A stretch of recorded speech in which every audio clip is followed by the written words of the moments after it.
mean, the sun actually broke through for a second. It's not all doom and gloom today.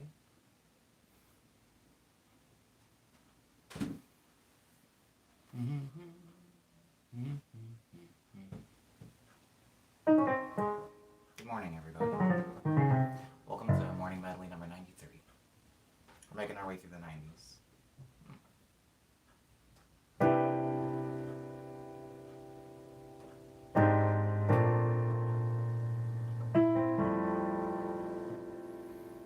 I mean, it's still cloudy, but the sun is breaking through quite a bit. So it's not so bad.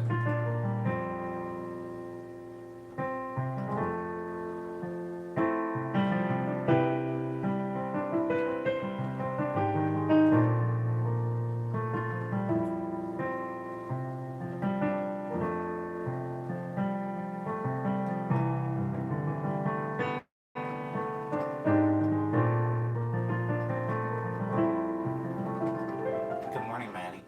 You made it. You made it very early. Glad to hear you're self-quarantining. I hope it's going okay for you. Um, 2 weeks. Okay, yeah, that sounds. I mean, that sounds in accordance with the federal mandate. I myself am also self-quarantining, but I mean, it hasn't changed the stream at all. Everything looks the same. Wow, the lighting actually looks particularly good in this stream. The clouds are doing some kind of cool mumbo jumbo right now. I'm a fan of it. Since you're here, Maddie, I'm going to start making my way through some of the signal songs, since the signal songs belong to no one. Belong to no one, and you are early. This song is called Union Station.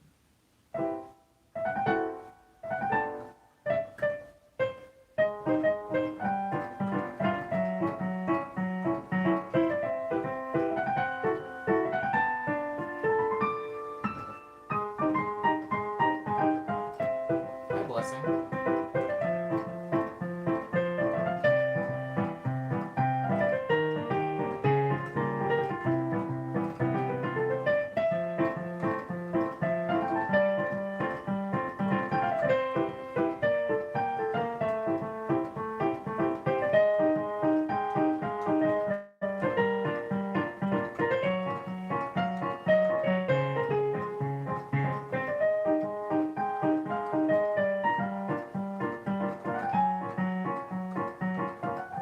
If you don't mind me asking, Blessing, what did they do with the furniture when they moved it?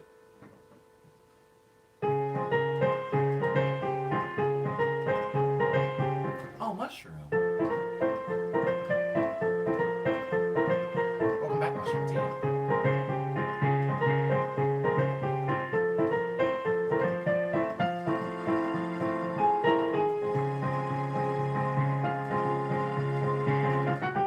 Hi, Gabe.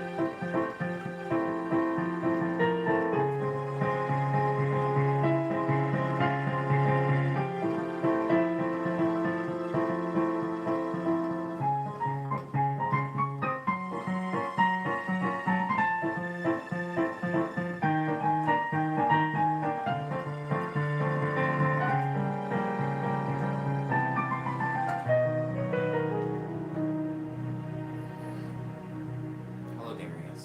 Welcome and good morning.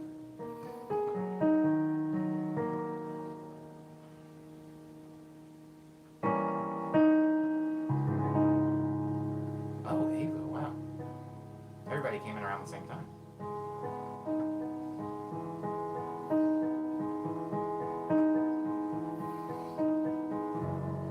All of Starbucks' furniture is apparently being put into storage.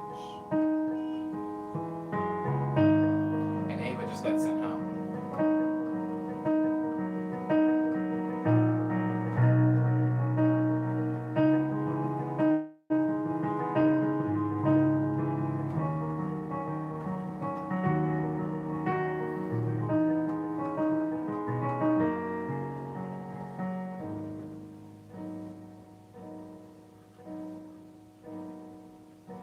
Word up, Cyber. You gotta pack a lunch. I'm glad to hear that work is still going well, though. I hope you don't get too hungry today. I hope you figure out something.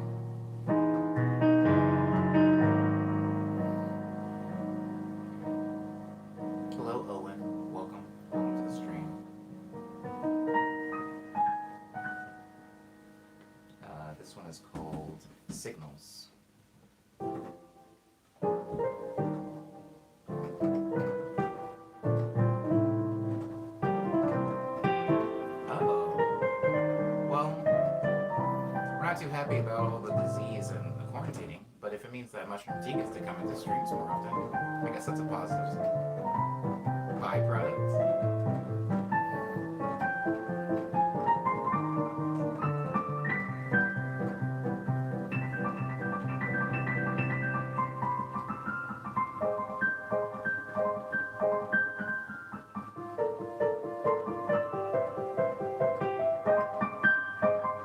Hi, Mary.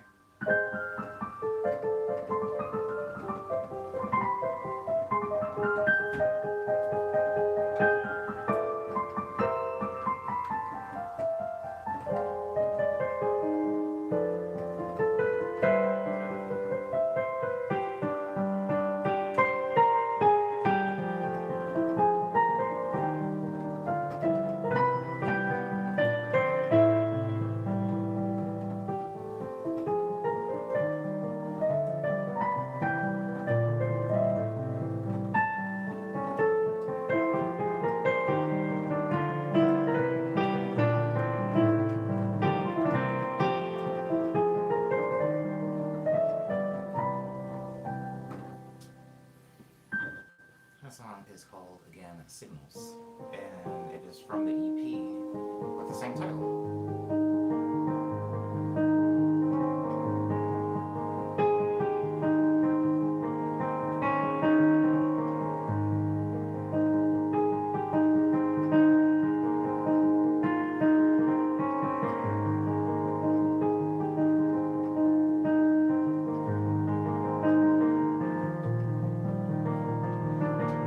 Jazz versus EDM says somebody on the stream who unfortunately I can't read their name because I don't know how to read Korean. I know how to read just enough to recognize that it is Korean and not some other language. But you asked jazz versus EDM. An interesting open-ended question that doesn't really imply too much. So, jazz versus EDM. Hold on. Good morning, Isidora. Jazz versus EDM. Hold on.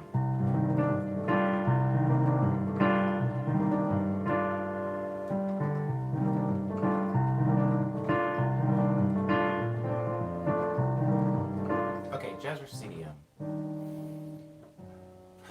Both of these genres you listed have a lot of subgenres, a lot to add, and including genres that fuse the two, jazz and EDM.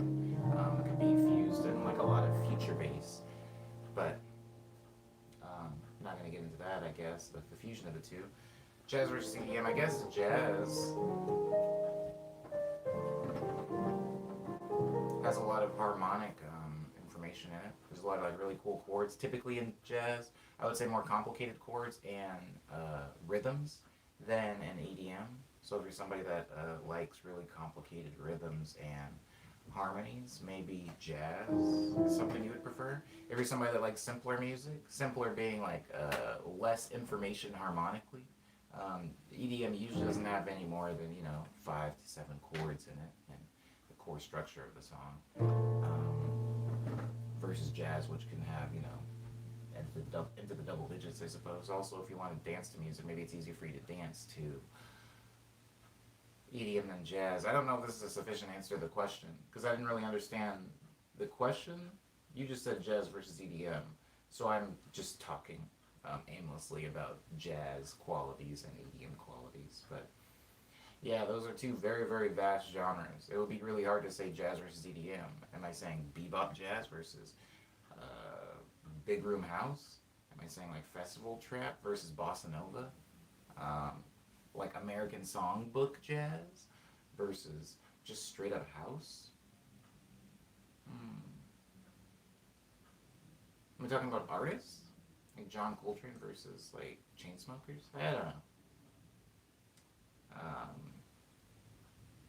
I don't know. Cool question, I think.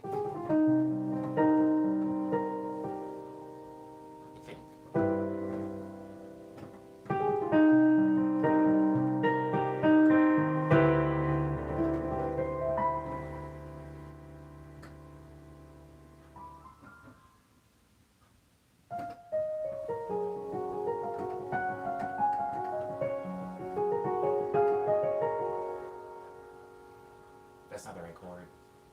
It's this chord.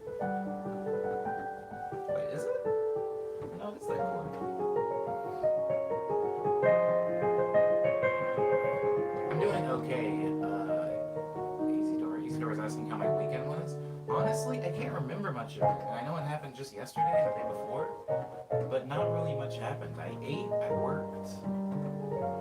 Some more events that I was going to be working got canceled, so I ended up staying home more than typically, more than is typical for me. Hello, Dark Bro. Welcome back to the stream. I hope you had a good weekend. Hello, Cause. Welcome, Cause.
Hello, Mocktown Tokyo.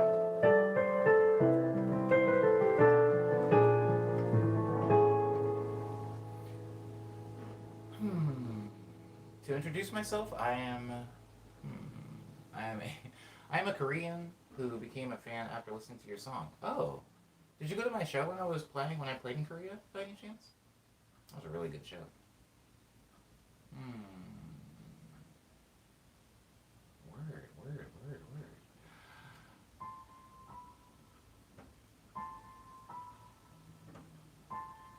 Well, I hope you make your deadline, cause I know deadlines can occasionally be stressful for me.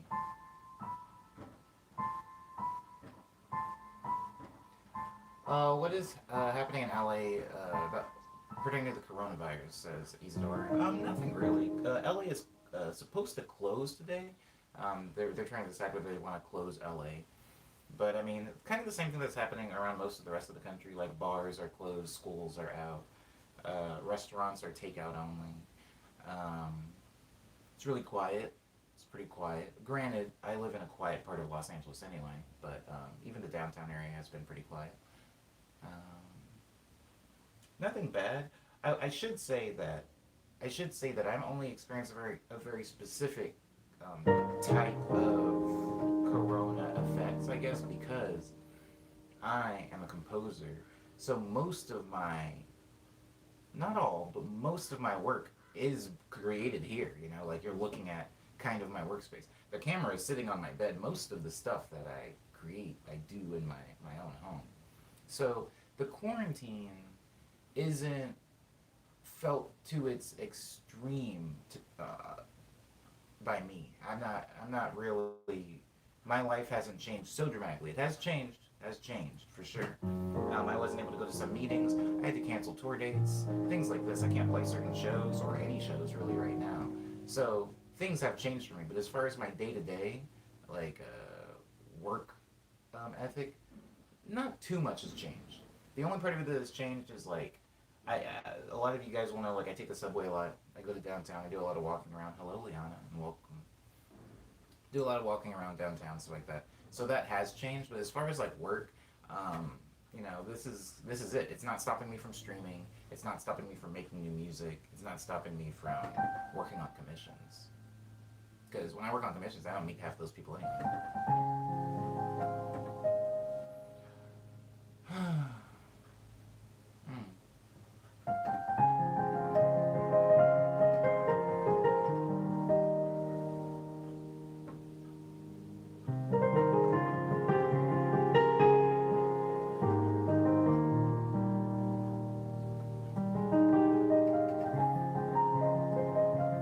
I'm in Korea, but it's 1 a.m.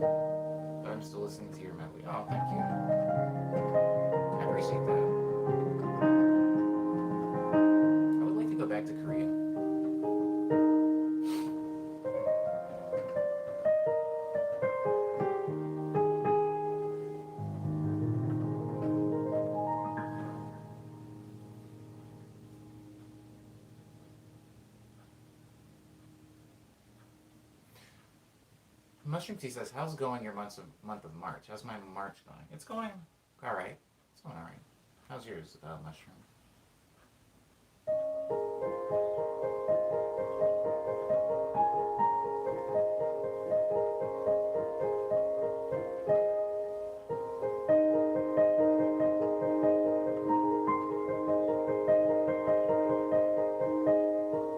Oh no way, Easar. How long were you gonna stay in Korea in June? I mean, oh, you said June.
Hmm. Sorry. I got distracted with a thought, nonetheless.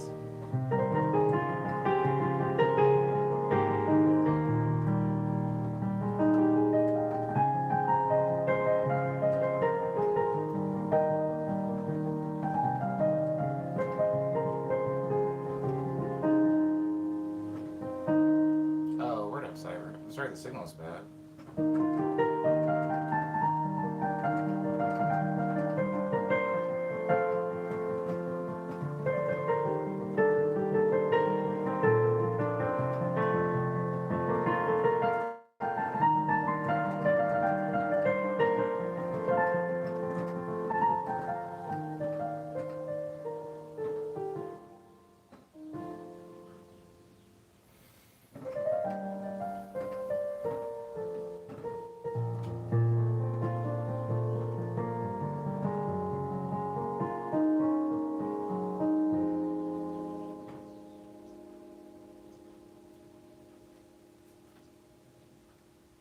Oh, thank you.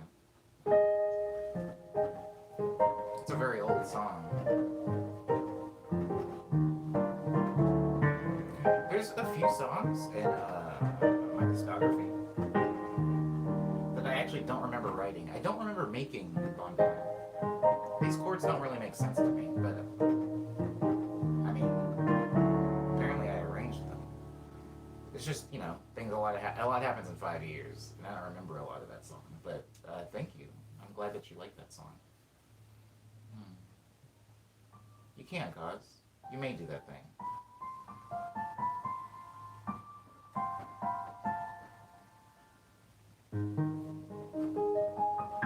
I'm glad you also like Bon Bon Dark Row. That's a lot of people. That's a lot. I specifically say that's a lot of Omniboy fans' favorite song. It's really interesting. It's really interesting because my music has changed a lot over years of making music. As most musicians, I can't say all musicians change that much, but let's say most musicians, if they've been working on music for a pretty long time, after maybe their 60th song release, their music starts changing significantly. And it's always interesting to see in what bubble I've created people exist in. How there's a lot of people that have never heard Bon Bon, for example, and have only heard, some of like my lo-fi hip-hop stuff. And you, Dark Row, I would assume, are more so the Bon Bon. Bon Bon's, you're saying, what did you sample on that song? What do you mean? Dark Row. Are you talking about Bon Bon? There's a lot of things sampled in my song. I sample myself coughing. I sample a dog barking. I think I sample neighbor kids.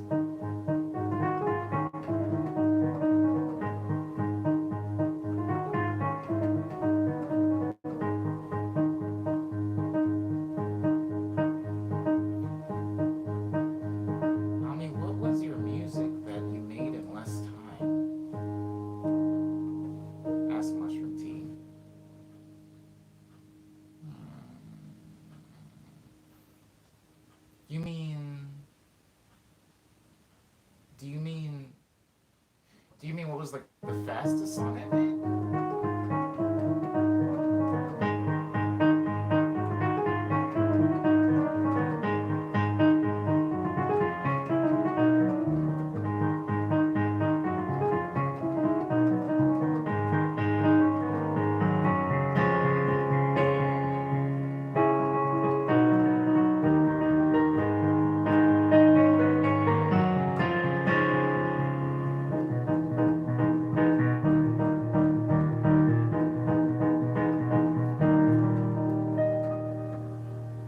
Oh, I wish I knew your name because I don't know how to refer to you, but I actually don't answer that question.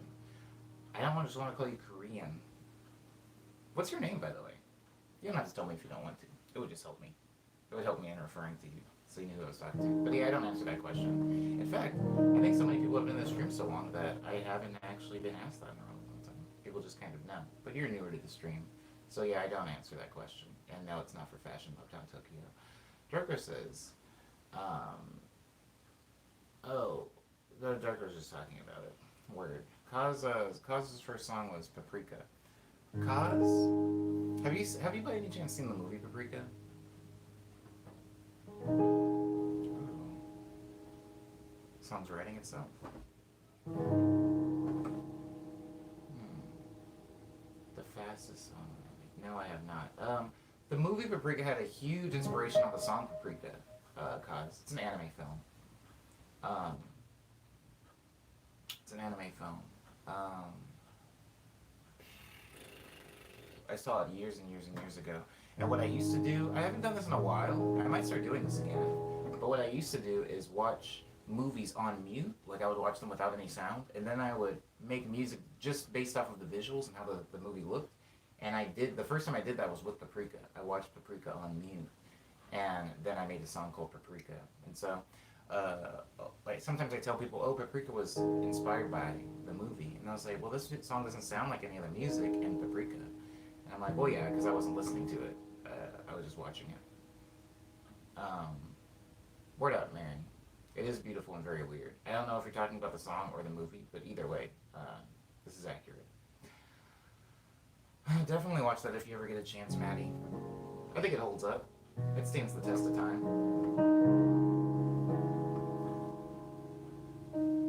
Hello, Rachel. Welcome. Paprika such a... Oh, so there's a lot of people in this stream who have seen Paprika.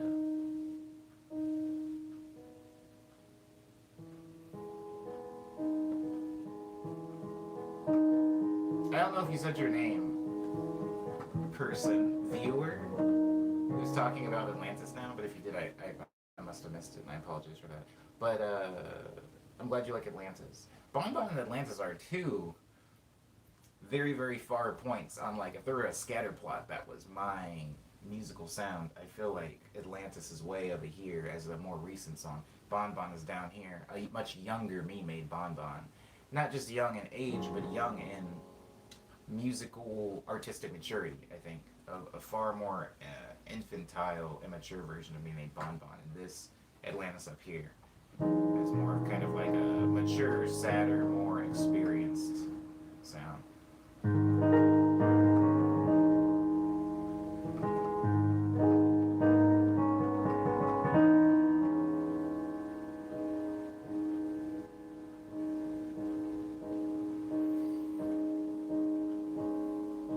Curse is learning how to digitally draw. Good luck in your artistic journey, Curse.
says, Omni, you have some inspiration to start playing piano or making music?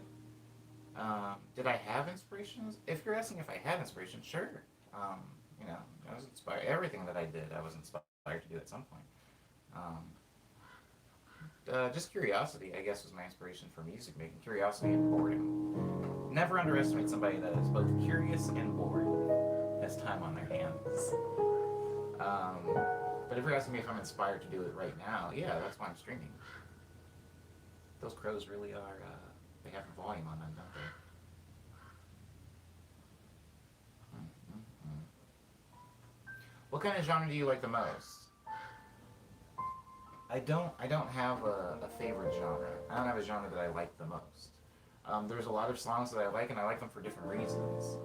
In the same way that I don't necessarily have a favorite color. I like for some things to be a specific color. I like for other things to be a specific color. Um, if if I'm like specifically a music genre, so let's keep it on music genres.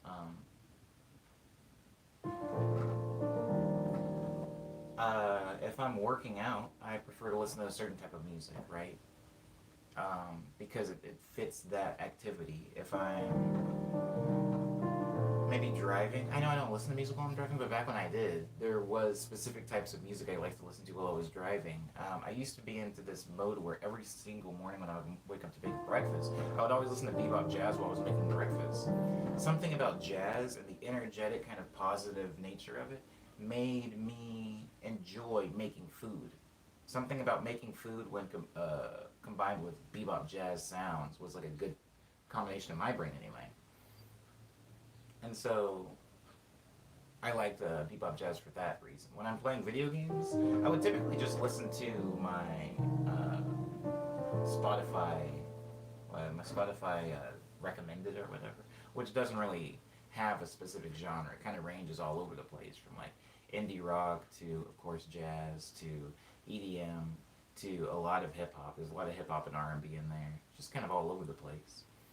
Um, I really like disco house also. Like if I'm going out to a place to dance, I like dancing to things that are somewhere between like 110 to 130. I like that range for dancing. It's like 125 and 130 also being like kind of like a sweet spot. But that's like really easy to dance to music and stuff like that. You're not jumping all over the place. It's like a kind of cool groove.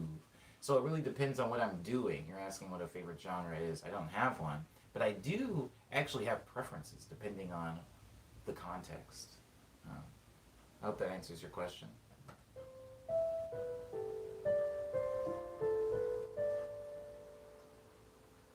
Omni, I was impressed that you recommended Level 42. I love that group so much. Oh. Yeah, that just came out of the top of my head. Somebody was asking, like, favorite song or something like that, and I was like, here's 3 songs I like. I don't have any favorites. I think Level 42 was one of them. I think Duckworth by Kendrick Lamar was one. Can't remember what the third one was. It was just off the top of my head. But I'm glad that you like Level 42, Isidore. They're very good. They're very good. I thought that someone inspired you to start making music. Like for me, you were an inspiration for this. I'm glad that I inspired you to make music, Mushroom Tea. But I didn't really have a person who inspired me to make music. I wasn't around a lot of musicians as a child. And it is really hard to explain because I know people look at music a specific way. People look at music like it's different than any other hobby, you know? Like it's a thing that you must be inspired by somebody who creates music. It's not necessarily true. It's like it's like a toy, you know? Like DAWs and keyboards were like a toy. No one really inspires you to play with Power Ranger toys.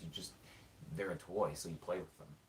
No one inspired me to play with a keyboard. The keyboard was just like a toy or a video game. It was just another thing to pour time into, try to get good at.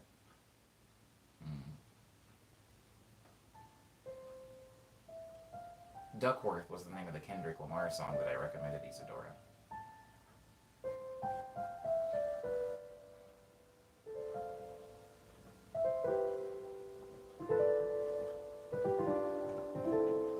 Cyber says music doesn't really kill you.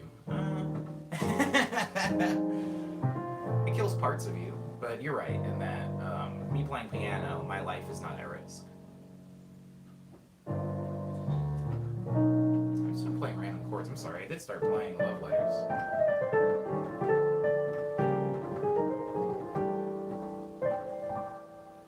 It was a short time, but I'm glad that I communicated with you. It's 1 a.m. here, so I'm going to go to bed. Goodbye. Goodbye. Thank you for being in the stream. Maybe I'll learn your name next stream.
Mom John says I need to finish the song.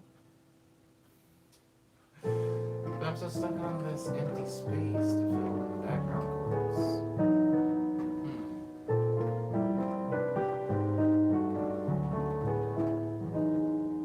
I am very, very familiar with that feeling. It's beautiful outside, guys. Sorry. It's really pretty, actually. I mean, it's gloomy. I think that thing is happening where there's clouds everywhere except directly above me, so I'm getting some sun, but this is kind of like maybe my preferred weather for walking. Sunny but not hot. Who doesn't like it? I'll fight them. Oh, Kid James is here.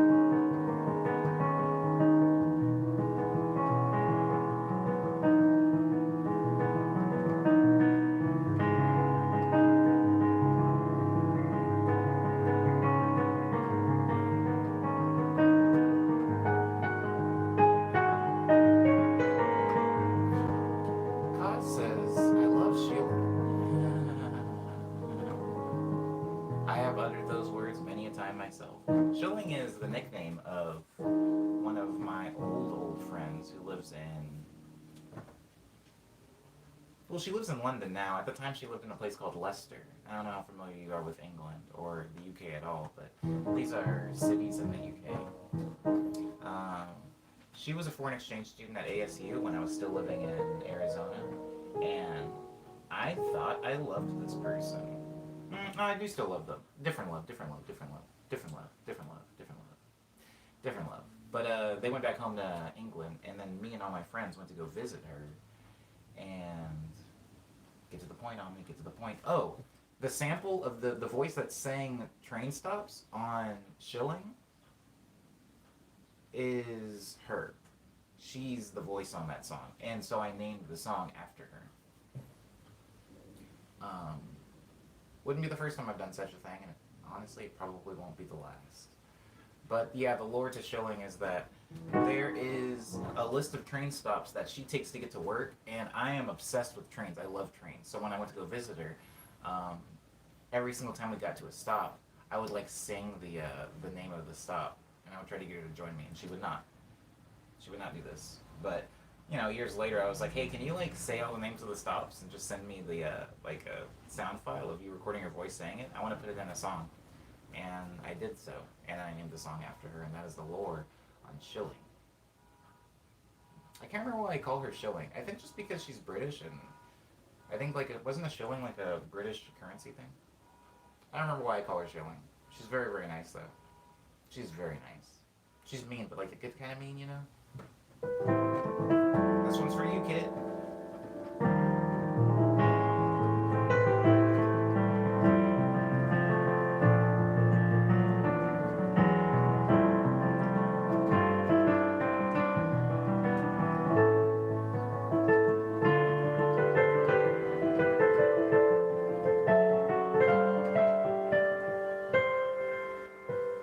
It actually was, Mary.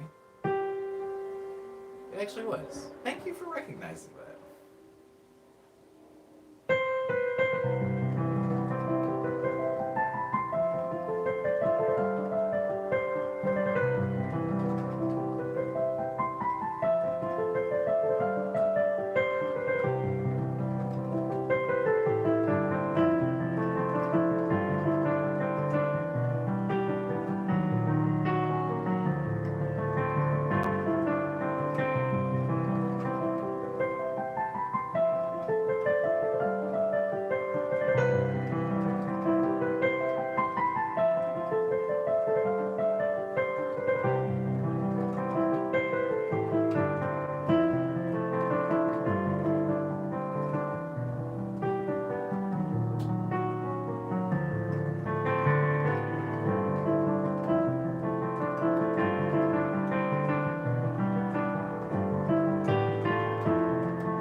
Oh, Tom made it back. Welcome back, Tom.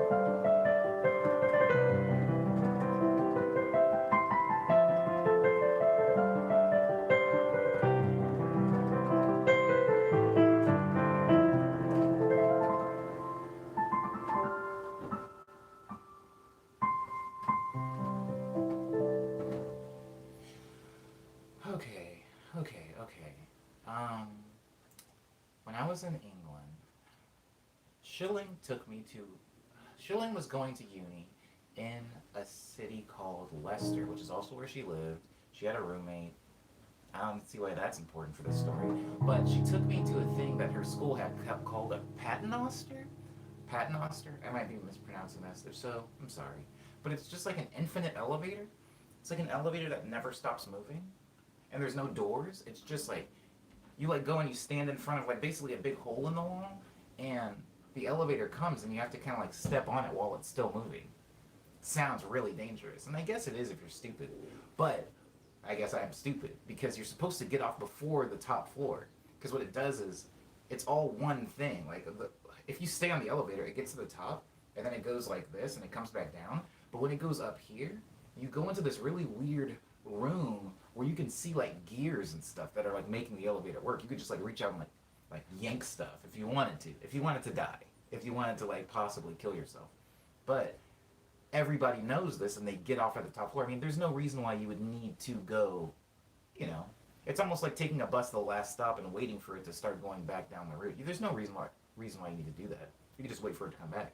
Or you get off at the last stop. You understand how buses work. But I was on it and I wasn't paying attention and I was on my phone and it went up into like the top bit and it was very frightening. I thought that I had done something horribly wrong. I looked up and I couldn't see anything but like dark and like levers and gears and stuff. Very cool. Anyways, why am I talking about this? Oh, shilling. Those are shilling stories.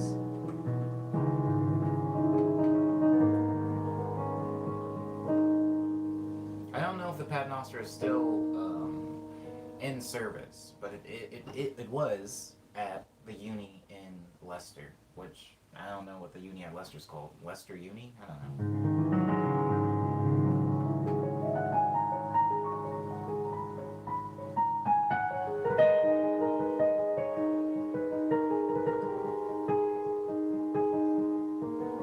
So in this stream, I am actually going to go over to Fruity Loops to show something that I've been working on. Um, Hooray, hooray. But I'm going to be doing it at the hour mark. Yes, today we are going to be going a little bit over an hour. And by a little bit, I mean significantly over 1 hour. Because it is quarantine. And that means that I have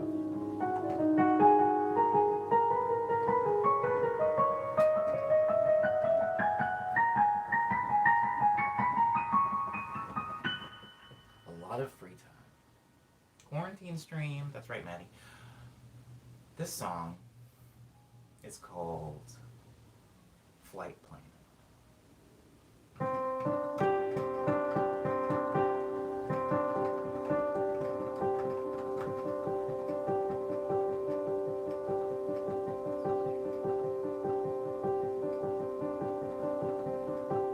Goodbye, Meltdown Tokyo. Good luck with all of your errands today. And by errands, I just mean birthday stuff. I mean, that's what you say. Whose birthday is it? It isn't your birthday, is it? Why'd you say anything if it wasn't your birthday?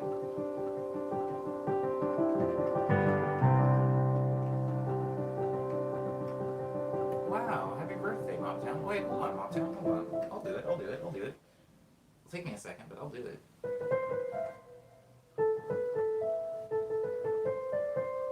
I'll do it. Hold on. There it is.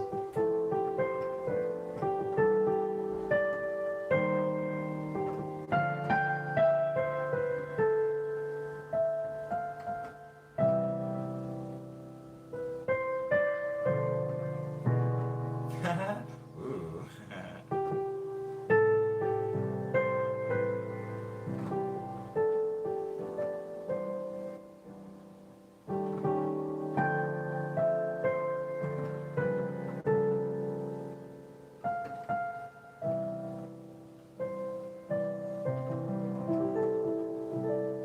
Happy birthday, Mobtown. I hope you have a good rest of your Tuesday? Monday. It's a Monday day.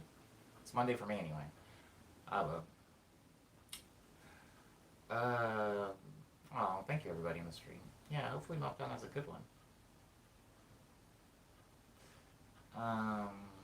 Cyber says, I never play Stephen House music, so that's a good treat. Yeah, I really don't play other people's music, do I?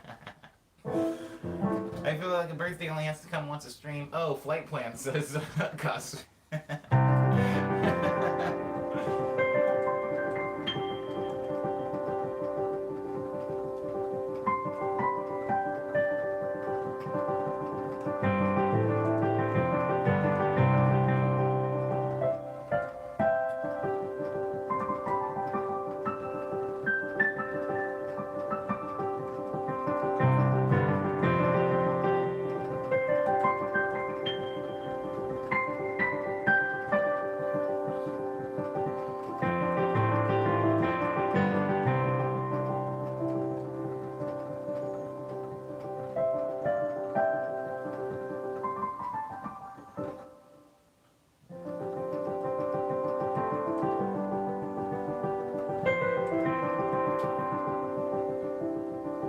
Hey guys, has anybody on the stream ever had Tasty Freeze before? Like Tasty Freeze with 2 E's after each word?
appreciate you. It's nice to see you again. And the stream so often. I hope you enjoy the rest of your day.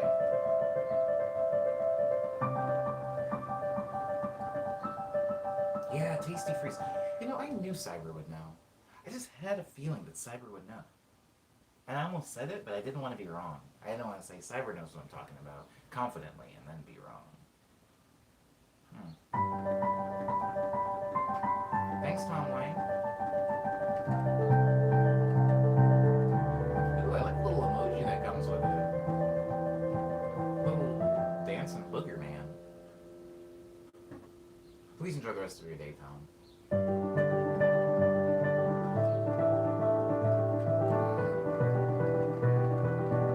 Wait, there's only 20 Tasty Freezes in, like, the country? That can't be true. Can that be true?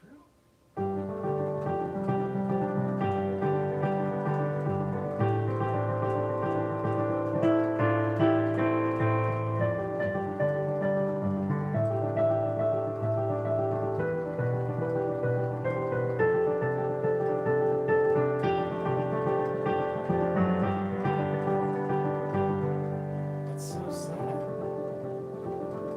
Well, I think the only reason I know Tasty Freeze is because Tasty Freezes in Arizona were connected to Wiener Schnitzel. So if you ever went to a Wiener Schnitzel, there is also a Tasty Freeze attached to it. But when I moved here to Los Angeles, that wasn't the case.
It's kind of cold. It's kind of cold.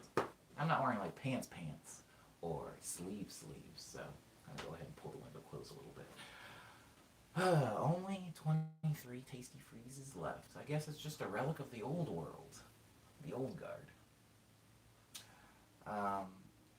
We are now at minute 50, 10 minutes of piano stream before I go over to Fruity Loops, and we're gonna do a little bit of a production. A peek into production. Or at least what I've been working on for the past couple of days. Actually, what I only worked on 2 nights ago. I didn't work on it at all yesterday.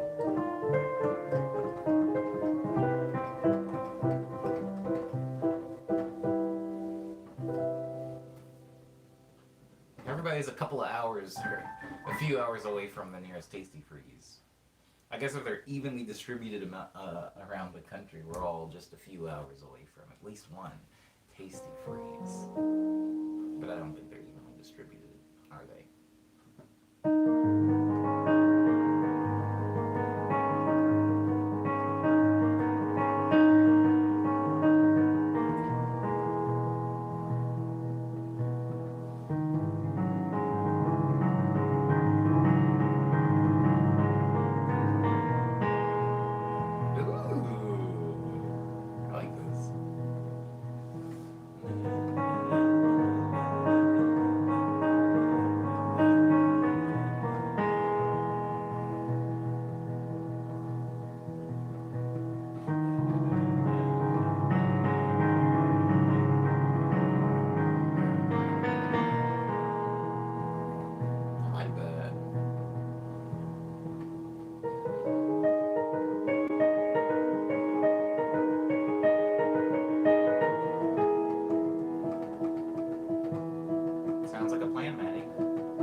Sometimes, sometimes you have to make decisions in music making.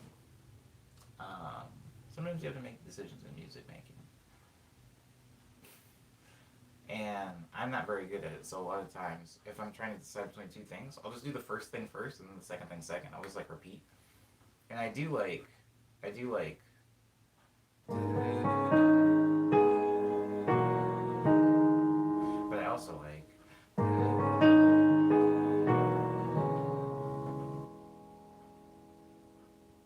But I can't figure out which one should go first and which one should go second. Oh, is this a Janae Aiko song? Sorry, Dark Row, if that's true.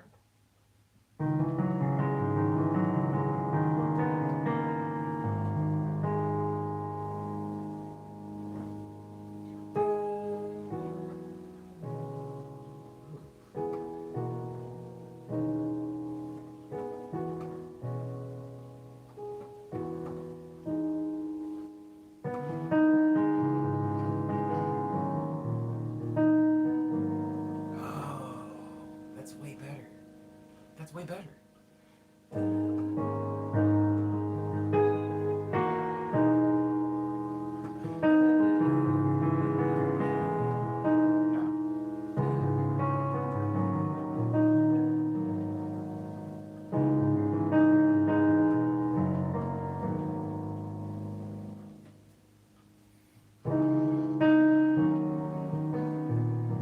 Yeah, no, that's the way. That's the way. Gotta make things sound sad. Gotta make things sound sad. Mary, that's where the good juice is. Kit is gonna head out, and with that, goodbye, Kit. By the way, thank you, and good luck with your chores. Thank you for making the time for the stream. Um, with Kit leaving, we are now going to move the stream temporarily over to Fruity Loops because I do have something that I made 2 nights ago that I haven't listened to since I started it. So this is me hoping that it's good because I made it really late at night, and you know how it is when you make art really late at night. Sometimes you listen to it the next morning and it's trash. It's absolute trash because you were listening to it with sleep brain. But I'm hoping that it sounds okay because I am going to be showing you all it. Really quickly though first.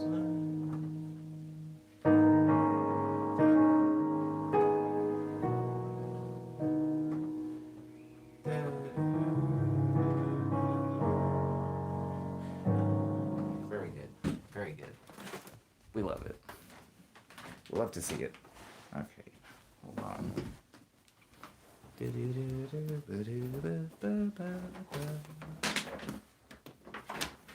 There is a lot of synthesizers I forgot to put away, so I'm having to move everything in my little workstation. Because I basically have been like living in living in my home. Sounds a little bit redundant. Of course, I've been living here, but I haven't left in a while. I've just been in work mode. Okay. Oh, it's still open. That's really funny, actually. Okay, so here's a thing that I made a couple of days ago, and sometimes I'll give myself like ideas or moods that I want to score to, and then I'll try to make a film score to them. I don't know if someone likes opera, but MET will have each night for free a different opera. I saw a couple of them. They are amazing. Oh, word up.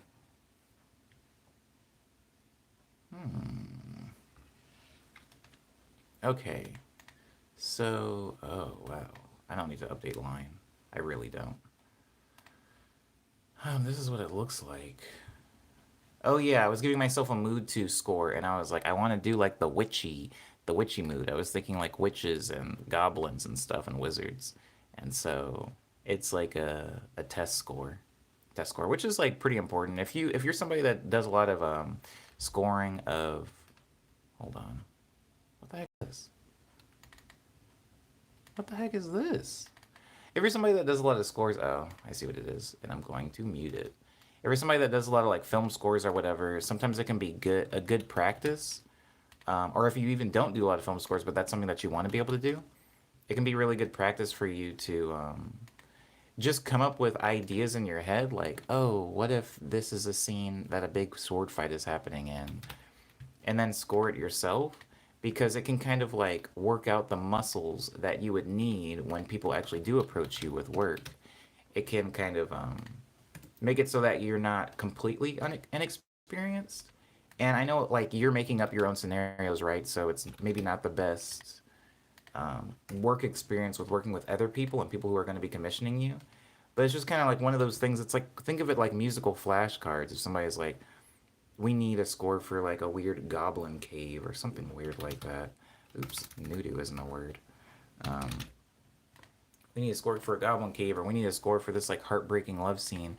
It's kind of nice to be able to build like a bag of tricks, so to speak, in your repertoire where you will be able to pull from. Not necessarily like just straight up pulling a song that you made a while ago, but maybe pulling techniques that you found out, maybe even on accident, in your scoring exercises. But this is a scoring exercise that I did. Um, what the heck? Hold on. There's only two O's in wood. And this, what is this? Yeah.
Oh, I completely forgot that there was supposed to be choir in there at this part.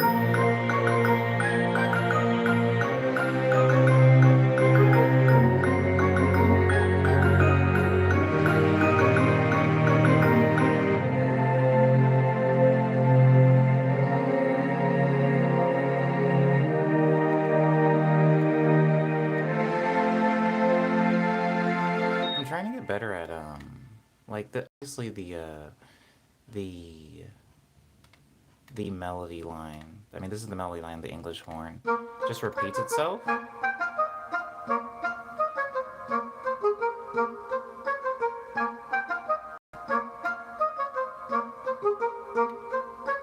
I'm trying to get better. Like, so I wrote this. Where is it? Where's my flute? I wrote a harmony that plays over the top of it. I'm trying to get better at writing harmonies like that. This one.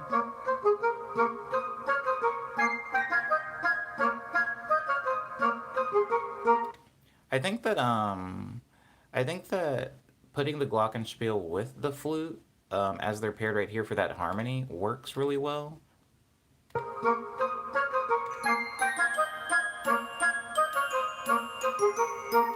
And also, the brass underneath it. These brass chords aren't the chords from the actual chorus. These.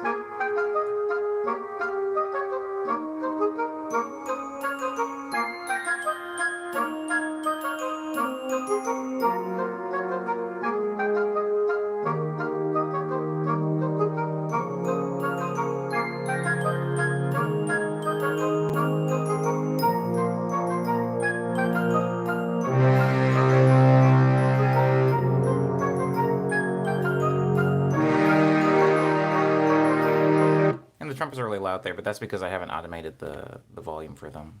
Here's the automation for the volume.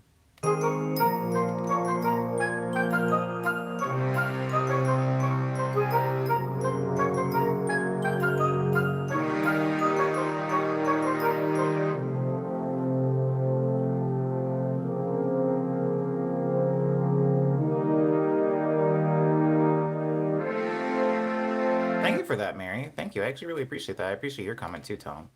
If you're walking around New York City, it does have really Harry Potter vibes, particularly in that part that I just played with the harmonies and the bells, even in this bit.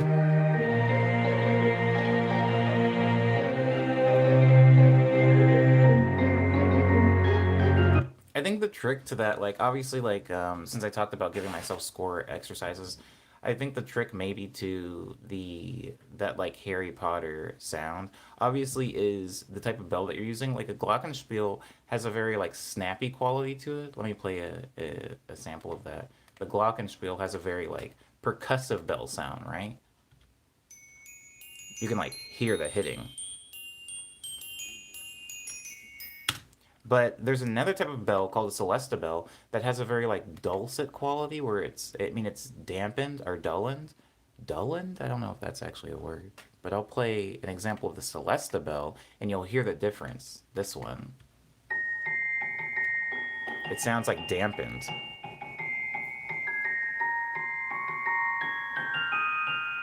And that already, even on its own, already has that like Harry Potter, witches and wizards, goblins and ghouls sound. It's just something about this specific bell sound, especially when played in an octave.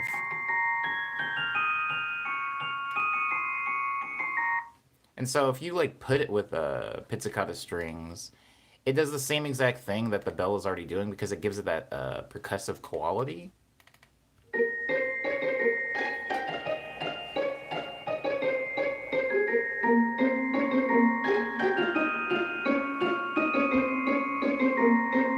So like taking that and just copying it in a bunch of different sounds and instruments to give it different like timbres is really important. But also the chords underneath it took a long time for me to come up with these chords simply because I always want to put like really complicated like jazzy chords and stuff. And this song obviously doesn't have that. It's just like very straight. Oops, sorry, I unmuted the wrong thing. It's Oh wait a second. Oh wait a second. Oh no, hold on. Give me 1 second. I gotta put this over here. That's my problem. That's my problem right there. Okay, so the string chords aren't very jazzy. They're not even very complicated, even when it gets into the main part right here. Just simple chords.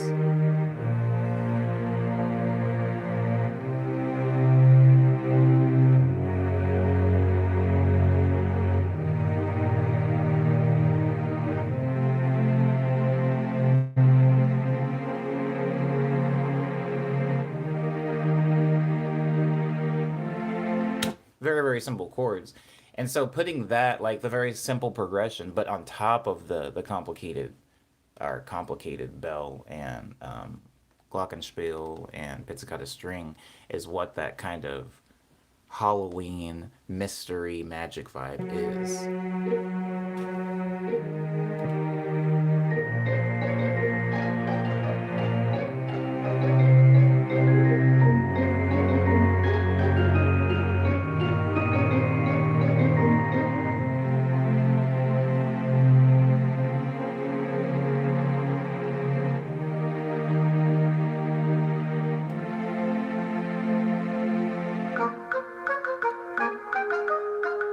I love English horns.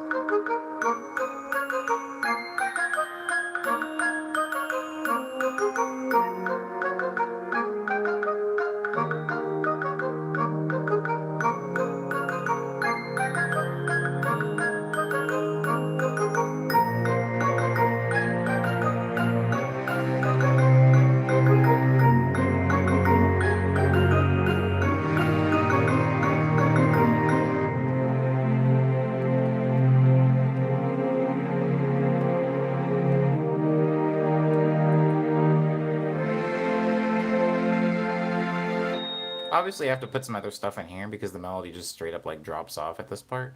But yeah, I made that. I think I would say that took like maybe 3 hours, 3 4 hours to do this one.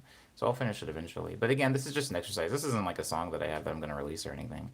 It's just that I do a lot of scoring now and soundtracks, and it helps to have like exercises like this just so I can kind of exercise those muscles because who knows, maybe one at one point a commissioner is going to tell me, "Hey, we need something that has like I don't know, Harry Potter vibes." And I'll be able to kind of go back to this and go, "Oh, I know exactly how to kind of recreate that feeling."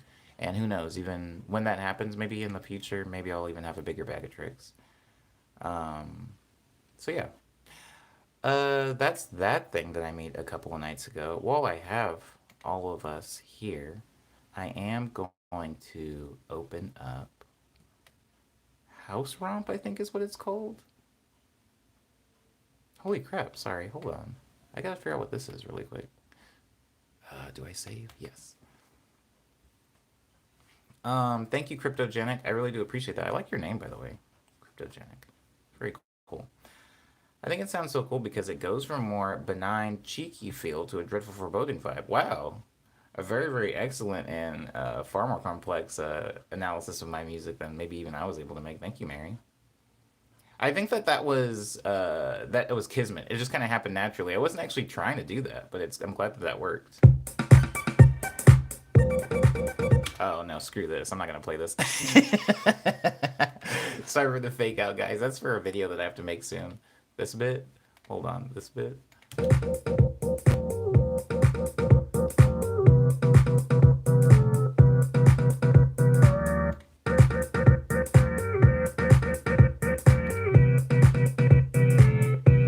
Yeah, we're not doing that. We are not doing that.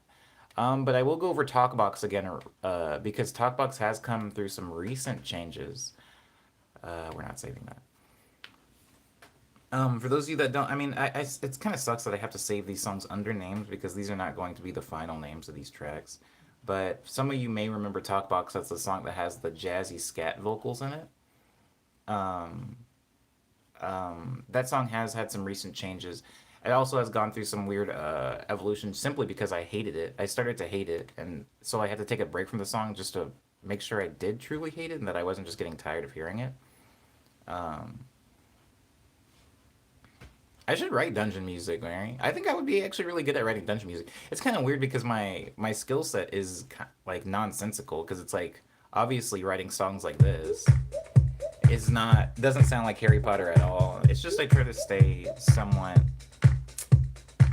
varied in my skill set. I try to stay versatile, I guess.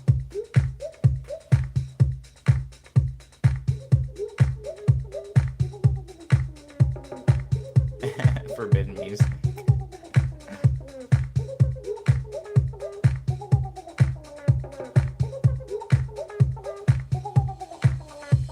Do the shuffle, do the pop and the bounce, the bounce. Do the wiggle, do the bop and the mouth, the mouth.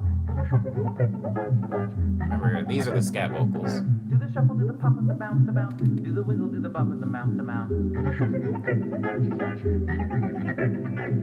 Do the shuffle, do the pop and the bounce, the bounce. Do the wiggle, do the bop and the mouth, the mouth.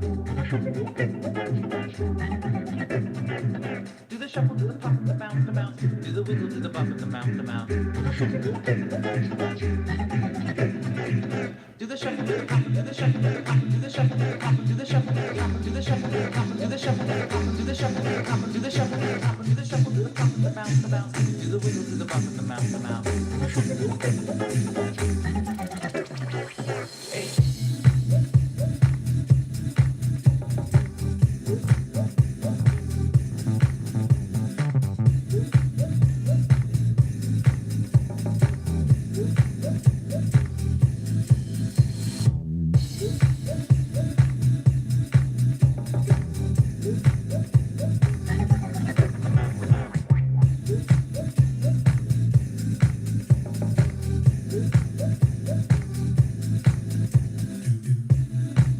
Wait, hold on.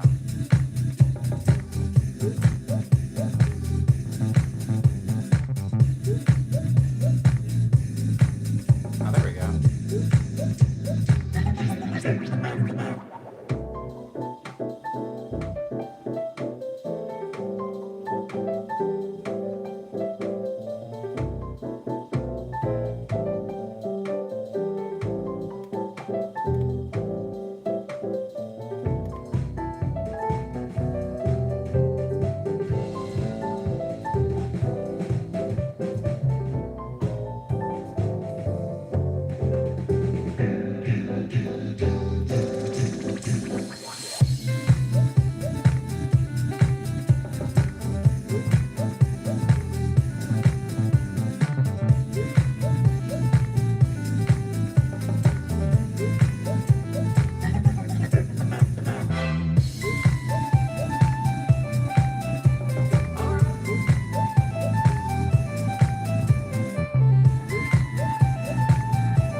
Yo, for some reason, this song makes me think of Looney Tunes doing the Running Man. I don't know if I've ever seen Looney Tunes doing the Running Man. I don't know if I'm pulling that like just out of thin air or if that is like a thing that happens in a movie maybe I've seen. But this part specifically, hold on, let me make it smaller so I can actually see what I'm talking about. Specifically this part right here.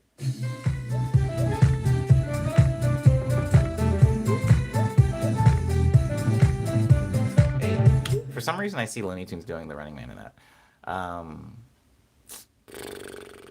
But this song, it's currently called Talk About, 'cause I'm gonna change the name of it. And there are 3 more parts I want to add. Not as far as like arrangement, like it is going to end there. The song's only going to be roughly 4 minutes long. Ooh, that's actually too long. I don't know. Hey, I might cut it shorter.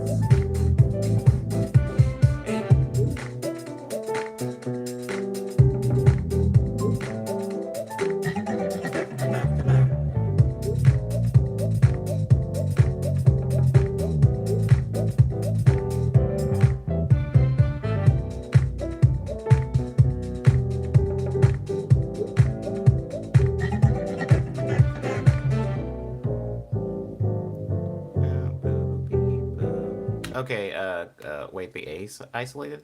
Well, there's actually several A's. There's 3 of them? There's 4, but one's muted. It's just my voice saying, hey. Here's one. Hey! Sorry, my voice isn't funny. I don't know why that made me laugh. I'm sorry, guys. Hey! That's 1. This is 2. Hey! And then this is the 3rd one. Hey! I don't know why. Hey! Put a little curve on it there, but that's all 3 of them. Hey! Oh. No, here's all 3 of them. Hey. And so, with the context of the song. Hey.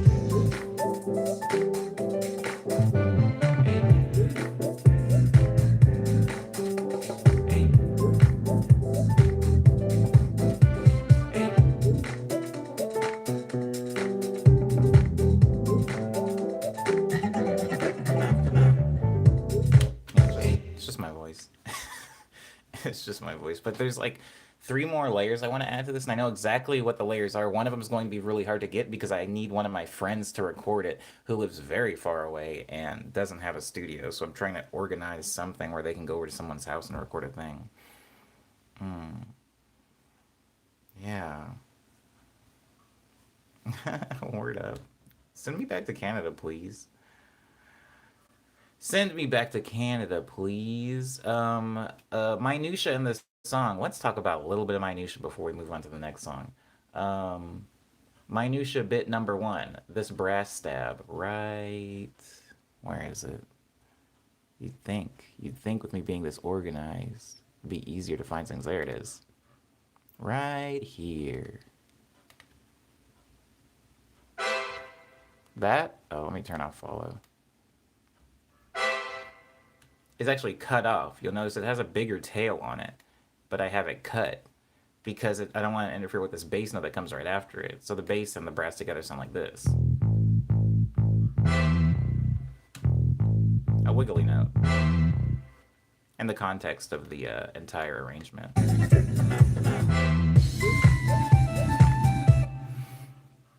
Also, one more. No, I'll do 2 more. 2 more bits of minutia on this song. The lyrics of the song. The lyrics of the song. This thing. This guy. Oh, let me go where he's not completely filtered out. This guy. Couple do the pop and the bounce, do the wiggle, do the bump and the mouth, Couple do the pop and the bounce, do the wiggle, do the bump and the mouth, Do the shuffle, do the pop and the bounce, do the wiggle, do the bump and the mouth, Those are the lyrics. Do the shuffle, do the pop and the bounce, do the wiggle, do the bump and the mouth, Do the shuffle, do the pop and the bounce, do the wiggle, do the bump and the mouth, Do the shuffle, do the pop, do the shuffle, do the shuffle, do the pop, do the shuffle, do the shuffle, do the pop, do the shuffle, do the shuffle, do the pop, do the shuffle, do the pop, do the shuffle, do the pop, the bounce, do the wiggle, do the bump and the mouth, Hey.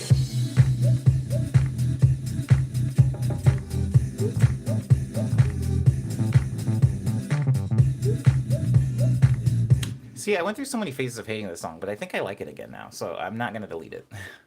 You survived for one more day, Mr. Talkbox. But typically, yeah, I'll come back to a song and I'll just absolutely hate it, like on day 4, and usually they won't survive the hate. Usually in the hate, they'll either get like tossed to some like dusty corner of my computer where I forget they exist, or new house idea. Is this anything? But I think that one's gonna stay for now. Because out of the house tracks, out of the newer house tracks I'm making, I would say that it's actually the most developed, which I don't know if I'm proud of or ashamed of. Um, oh, Liana did not like it, I guess, initially, and now it's getting better, so that's cool. That's funny. If I like things less and you like them more. You're the part that matters. I don't have to love it. Oh, this was a thing I made, yeah. Oh, this was a thing I made. I made this in an Instagram stream recently. Hold on. Yes, I guess. This was a thing that I made in an Instagram stream.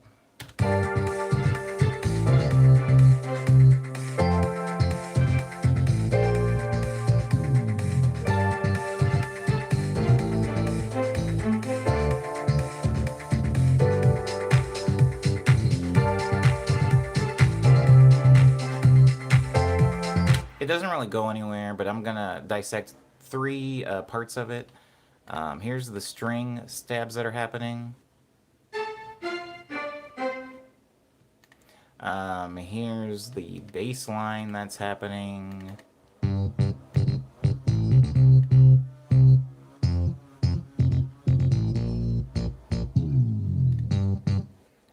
And here is the chords. You can't see the chord information, unfortunately, because it's not in MIDI. I just recorded it from the piano. But I'm actually glad I'm opening this back up because I need to get that MIDI information out. And Cyber is right. Cyber was in the Instagram stream where I sped it up and chopped it up. The sped up chopped version sounds like this.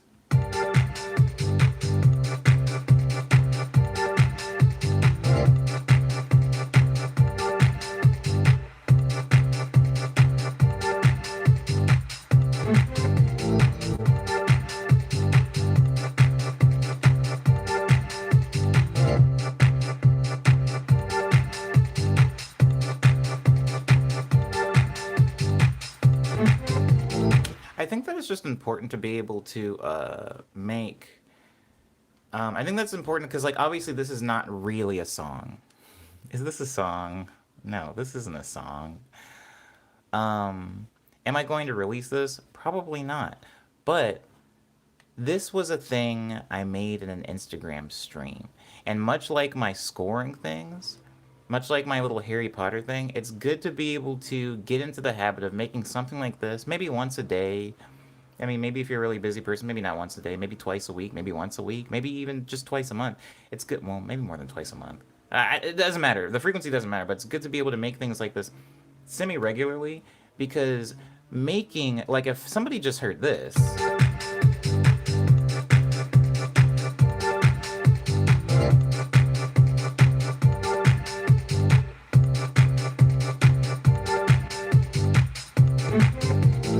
Like, if somebody just heard that, a layperson, a layperson, would go, wow, what a fun future funk track. Omni, wow, you really killed this one. 140 BPM, wow, I'm shaking in my seat. But somebody that's a producer might go, yo, where did you get that sample? This bit, where did you get this bit? Where did you get these parts? What song is that? Is that a city pop track? And to be able to cross-reference where the actual sample came from, which is just me arranging something, is actually very, very important. The reason that that's important for me is because now when I hear a future funk track, if I'm hearing like a Macross track, or I'm hearing a night tempo track, or I'm hearing somebody that took I don't know, like something as simple as Plastic Love, and they have chopped it and messed it up and made it a future funk track. I can hear in this, I can hear all of the instruments happening in the sample. If somebody just plays me this, I can hear what's happening in there. I'm like, okay, I can hear a bass guitar string happening. I can hear at the very end, I can hear violins, and I can also hear a piano chord at in the mids. So if I'm listening to Future Funk or somebody that's chopping screwing things, and I'm hearing, didn't you meet Macross once? Says Sandasti. I actually toured with Macross. Me and Macross were on tour together in Japan. Um, hold on, I have it. I have it somewhere up here. What year was that? That was 2018, which means it should be here. Well, there's Macross's sticker that he gave me, but where's the flyer? Yeah, the Sailor Wave tour. This is just the Osaka dates, but there was Tokyo dates. Where are the Tokyo dates? Hmm. Hmm. Omniboy and Sailor Team, Android 52 and Davy Oaks. Hmm. I don't know if I met them. But anyways, yeah, me and Matt Cross are friends. We went on tour together and it was fun. But back to the point that I was making, I can hear a sample like this and be able to actually dissect what happened in it because I've done it myself. So if I hear somebody play an idle sample, I can go, okay, I can hear guitar in there, I can hear a voice, I can hear strings, I can hear a saxophone.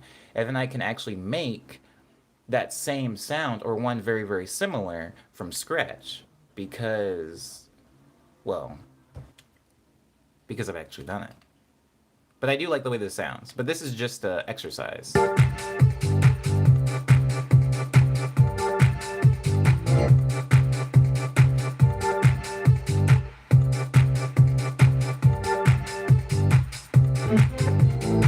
Now, there's one more thing that I want to show you guys in Fruit Loops really quick. I'm sorry. I know this has been taking a really long time.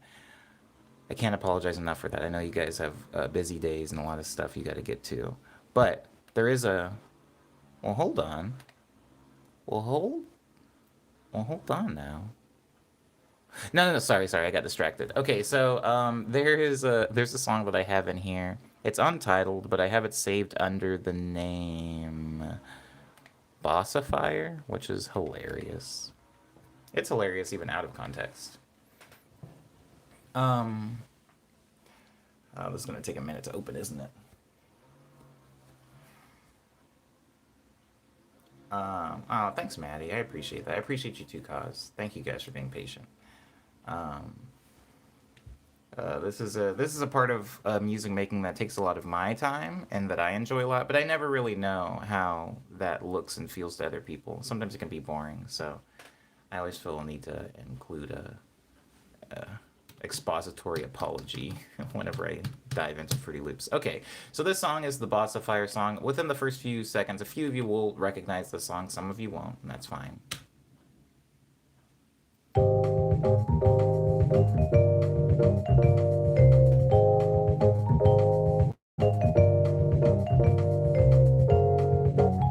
Goodbye, Liana.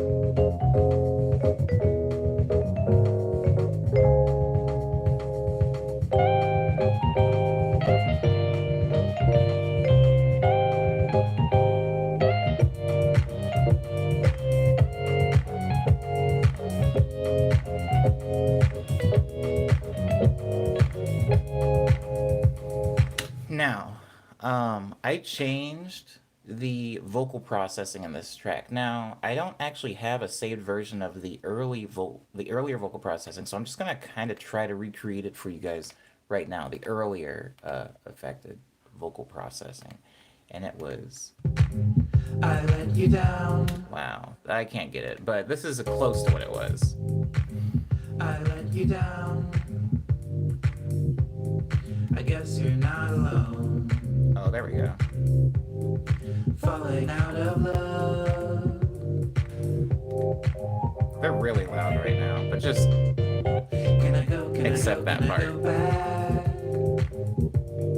back to who I used to be? They were like group vocals and layered vocals, and then when I went back into, sorry guys if you can hear the the landscaping that's happening outside, it is very annoying, but we're not gonna be here for too much longer, so make do with it. I took the vocals and I ended up format shifting them. I'm probably not gonna stay on the format shifting, but I just want to explain what format shifting is because somebody said something really interesting in relation to format shifting in my Instagram story, and so I wanted to talk about this and what it actually is versus what people think or hear it as. What DAW do you use, says Tony? This is FL Studio.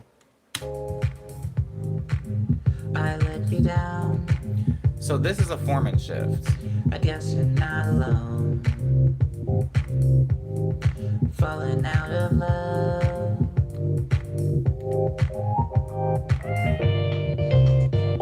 Can I go, can I go, can I go back?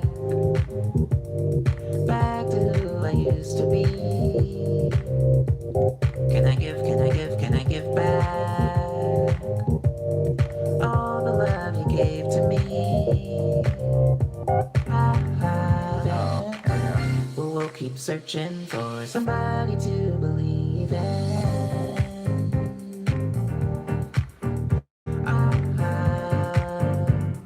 Somebody to believe in. Goodbye, Cause.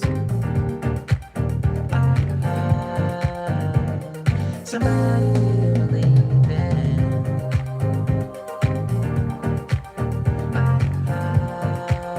So I don't need to go over all of the entirety of the song. It's just the form and shifting of the vocals is something that I wanted to get into. So a lot of people are like, this sounds like a lot of people on Instagram were saying this sounds like a Animal Crossing villager. And that got me thinking why people think format shifting sounds like a Animal Crossing villager. So in Animal Crossing, a lot of the vocals that you're hearing are actually it's actually a human that records the vocals in Animal Crossing. I'm not an Animal Crossing gamer. I'm not somebody that enjoys or plays that game, but this is something I know about just sound design. And when I hear Animal Crossing people talk, I'm like, oh, those are just format shifted vocals. And if you take a vocal and you auto tune it, so without auto tune, I let you down. and then with auto tune, I let you down. but then you format shift it. There's a thing inside of a picture or inside of any auto tune called format, and what format will do is take the quality of your like the timbre of your voice and make it sound higher or lower. Now, don't get that confused with notes being higher or lower. I wouldn't consider this a change in notes.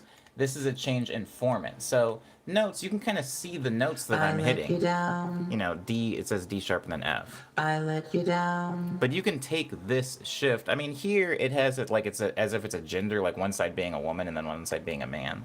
But if you take my vocals and you place them directly in the center, they'll sound like this.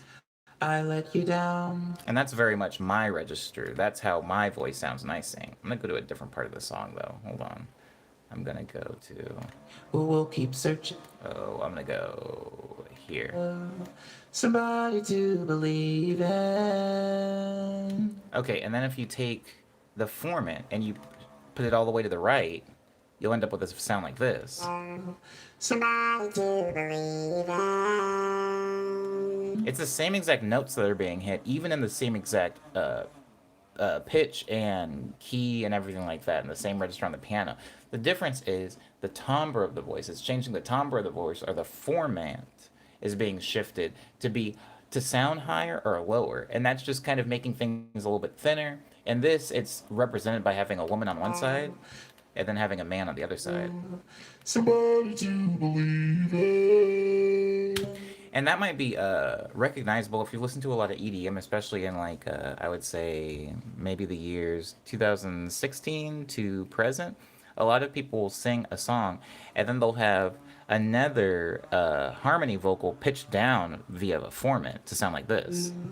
Somebody to believe in. What is the name of the harmonic sound effect? That is a harmonizer, Cyber. That's a harmonizer. So like what you would do is you would take, hold on. Ooh, yeah, I'd better not save this. You would take harmonize. So you would do harmonizer, and instead of having just one note like this, somebody to believe in. instead of just having that one, you can like build chords out of it. And so if I took, I mean, this is gonna sound really bad because I'm doing it just. Hold on, this is gonna sound bad because I'm just doing it from scratch. But if you take a chord progression,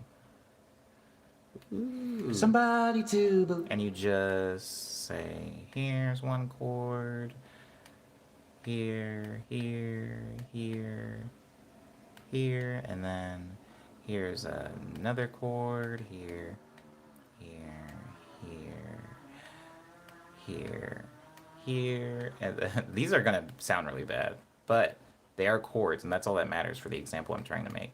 You can build chords on top of it, and it'll harmonize it. It's the technical term just is harmonizing. It's just taking the vocal sample that you have or the vocals, and it's just splitting them up amongst these different notes. Somebody to believe in.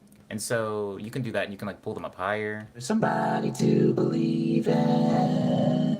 Some people that have done that a lot. I mean, maybe the first person that we all heard do it to not even marginal, to like a majority, the majority of the music scene saw them like to success is, I guess Imogene Heap. Yeah, the landscaper really is going hamburger out there. Goodbye, Sandasty. Thank you for being in the stream. But yeah, that's just called harmonizing. So I haven't done that necessarily with my vocals a lot. Usually what don't erase all the vocals. Usually what I'll do is I'll just add chords via a vocoder. So something really interesting, Cyber, that I don't have time to break down in its entirety in the stream, but I'm just going to say in brief here, as there is a very distinct difference timbre-wise in taking chords from a vocoder, singing into that mic and playing chords is a very different effect I'm getting between vocoding and harmonizing. If you harmonize things like I just showed you just now, what it is doing is it's taking already existing information, the waveform, and it's splitting it up between this chord. Now, if you do vocoder, what it's doing is you're singing through a synthesizer and it's adding shape to the synthesizer sound already. No synthesizer, with synthesizer. It's taking your voice and it's pitching it. It's taking the synthesizer chords and it's adapting them to the voice you have, what the words you're saying are. There's also another one called Talkbox, which is kind of ironic because I have a song called Talkbox that doesn't actually have a talkbox in it. But there's a lot of forms of pitching vocals, and my maybe not even preferred way, but my most frequently used way is vocoding. Harmonizing is something that I've only gotten into somewhat recently, and Talkbox is something that I don't have a Talkbox, so I haven't necessarily gotten into it or adapted that to my repertoire as far as production goes. Now, it is 40 minutes over? So I'm gonna go ahead and get into news. The funny thing about the current state of the country is there really isn't a lot of news, right? At least for me, as far as like professional news. Yes, there still are shirts coming out. They're still coming out this year, but now I don't know. I mean, I already didn't know exactly when, but I feel like with current events going on, I can't even find out. So, still shirts and stickers coming out this year. That as much is true. Also, shows that were happening this year, I don't know anymore. As far as music releases, I did release a song recently called The View. Please go listen to it. It's on Bandcamp, on a body of work that also features Day Day Mouse and some other artists that I'm a big fan of. I wanted to make meme jokes years ago, but I wasn't able to. Oh, with the harmonizer. Or with the vocoder. Yeah, that was like a thing a lot of people were doing. A lot of people were like, hey, Omni. No. Here's what people were doing. People were assuming that I had made them. People were going like, Omni, did you make this? Ha ha ha ha ha. Because it was like, I don't know, jazz chords that were being harmonized. But yeah, I hadn't made any of them. It felt, the closest thing I got to doing that was if you look at my like remix video of that dude on the train that's yelling for the police, at the very end of it I do harmonize his voice. So that's the one time I did it, but like doing just kind of like the harmonization of people talking over videos for memes, it didn't appeal to me too much. It didn't appeal to me too much, but that is a thing that yes, you can do, Cyber, for sure. Now, thank you for listening to that album, Maddie. I also have two EPs. One is called Quick Breath, the other one is called Ego Death. Please go listen to them. I worked really hard on them. You can find them on Bandcamp, SoundCloud, Spotify, iTunes, Apple Music, Google Play, Amazon MP3, Tidal, Deezer, Pandora, Napster, and YouTube. If you're going to be on YouTube anyway in the self-quarantine, you might as well check out some of the music videos that I've recorded for songs like Flight Plan, Into Thin Air, and Hush Hour. Speaking of Hush Hour, this stream has gone on long enough. Thank you everybody for being in it with me for this, what is this, 93? For this Monday's 93rd stream. I'll be back here tomorrow. Tomorrow might, in good faith, go over the hour mark too. The streams might be just a little bit longer during the quarantine. And if that's good for you, good. If it's bad for you, I mean, you can always leave. For everybody who wasn't able to make it to the end of the stream, thank you for being in it at all. For the people that are still here, thank you for staying all the way to the end. I do appreciate it, even though I kind of got carried away on Fruity Loops a little bit earlier.